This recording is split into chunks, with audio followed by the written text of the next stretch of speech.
Biznesmeni i njohur qellohet në mes të ditës jashtë rezidencës së tij.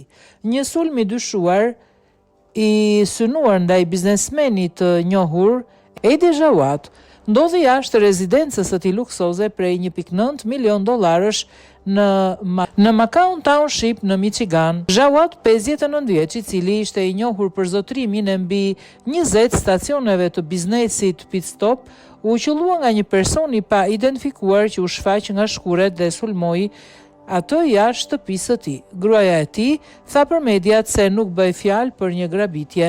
Kur policia mbriti në vend ngjarje, gjeti atë me plagë nga arma e zjarrit dhe ai u dërgua menjëherë në spital ku ndodhet në gjendje të qëndrueshme. Hetuesit besojnë se të shtënat ishin të qëllimshme, teksa autori mbetet ende në arati.